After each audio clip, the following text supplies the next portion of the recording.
Hello everyone, welcome back to another video. Oh my gosh, my mic almost fell. Anyways, I have another prediction video that I want to talk about, and it's kind of a touchy subject. Not really touchy, it's just that, what's the word? It most likely will not happen, but it would be pretty interesting to see what Deck 9 Games or Dontnod, whoever is making Life is Strange 3, take a spin on the third installment of the game. So basically, all of the Life is Strange games, I'm gonna not mention Before Storm because that game is on its own thing.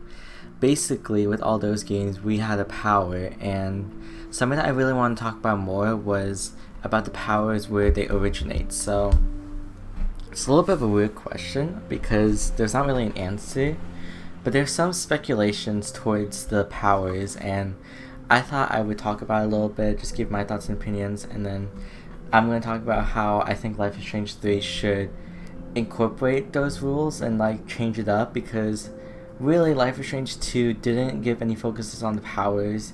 Same with 1, like for example, there are powers, they are acknowledged and they are being used. But the thing is, they don't really like find the source of material of how this happened. It just pretty much just happens.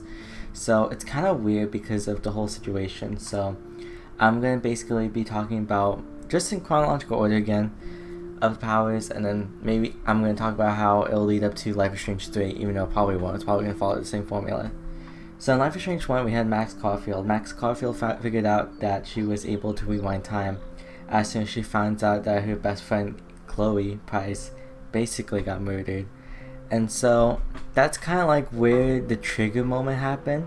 Some say it's due to the butterfly effect, but at this point I don't really think it is anymore, just because of the fact that Life is Strange 2 doesn't really do that. So let me just continue on. Basically, Max is able to control time, she can rewind time, she's able to go back in time. Her powers are actually really powerful, more than Daniel's. Daniel's can only levitate, so Max is really powerful in terms of like changing the time and future. Like for example, risking Arcadia Bay or saving her best friend Chloe. Or did I just say? I think sacrificing or saving Arcadia Bay. That's what I mean. So you can really tell that they were trying to do something with the powers, where they try to make her look the strongest of how she's ultimately the one who basically in a way destroyed the town. There was no explanation about the storm of the tornado, because obviously that was like a big part of the game, and you would think that there would be some type of connection.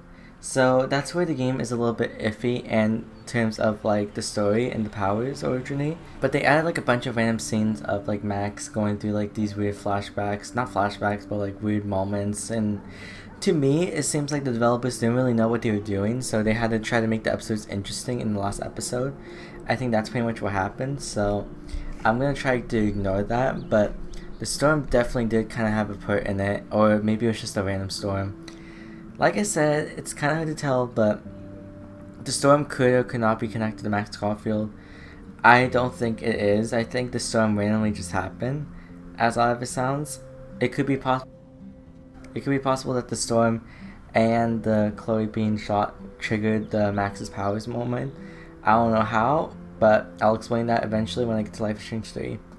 For Life is Strange 2, I want to talk about is Sean and Daniel. So basically, this is kind of like a similar situation where both enemies, I can't believe I'm calling a cop enemy, but both antagonists, I guess you could say, they both shot someone, and then it triggered a moment of the power being realized. So it's a little bit weird of this comparison. It's something that I recently just figured out while watching both scenes over and over again. I don't think Dontnod intended it, or maybe they're trying to make it similar to what happened in the first game. But it could be possible that cheating someone, and if you care about that person a lot, could trigger a moment of your powers being formed. I don't know, it's so confusing. But anyways, Daniel gets upset, he screams, and he basically has telepathy, I think that's what it's called. Anyways, he's basically like Star Wars, anyway, a Jedi.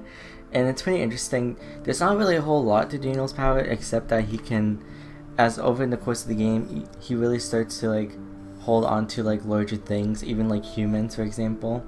Like there was that one cheetah, a lion, I think, that he was able to choke out, and you can definitely tell that he was definitely powerful.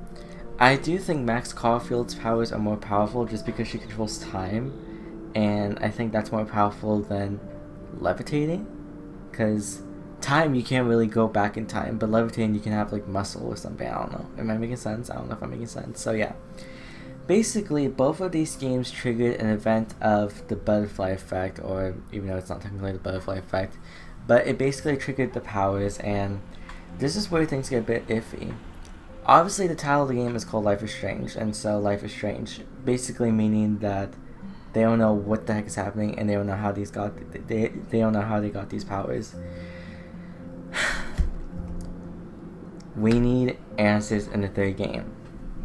I know some people might disagree with me on this and say that they shouldn't answer about the powers' origins, but I do think it should be answered in some way in the third game, and it really needs to be further developed in my opinion, just because of the fact that we obviously don't know where these powers come from. It doesn't really make sense that they just randomly get it.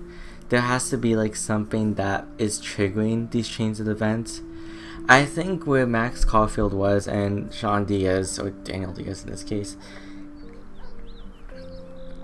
I think they were like close to each other in like the timeline. I know Life is Strange 2 takes place like a couple years later after the first game, but my point still stands about how the fact that basically everyone around the world is basically getting powers, and it may not be a lot of them, it might be just a couple, but basically they're getting powers and it's in the States. So it'd be pretty interesting if Life is Strange 3 took place in like a different country. I don't know if they would do that, but it's kind of weird what these powers are doing. Like for example, there has to be someone who's like somehow controlling them in some way. You could technically say it's like, I guess, faith that happens, but at the same time it doesn't really explain a lot about basically how they got it. There has to be like an explanation. I know people say that there doesn't have to be an explanation, but it would definitely make the story more interesting if we knew a little bit backstory. It could be possible that with maybe the third game they don't have to really mention about Sean and Max's powers, but maybe they can mention something like kind of like Stranger Things in a way, where someone inherited like certain abilities in maybe a laboratory, in my opinion. That's basically my opinions in my opinion, so it's a little bit weird to see what they could do with the franchise, especially the third game, but I'm hoping they get explained in some way. That's just my opinion. So I want to know you guys' thoughts and opinions down below in the comment section down below, because I think they should be answered in my opinion, just because of the fact that it would make the lore more interesting, not in a bad way. Like for example, the first game was fine, but definitely had the issue where the storm wasn't really explained or anything else. It was kind of like it just happened.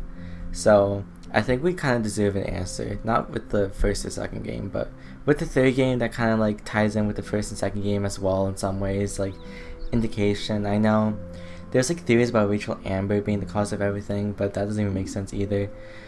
But yeah, that's basically it for this video. So let me know down in the comment section down below what's you guys' opinion about the whole powers. Should they be explained in the third game?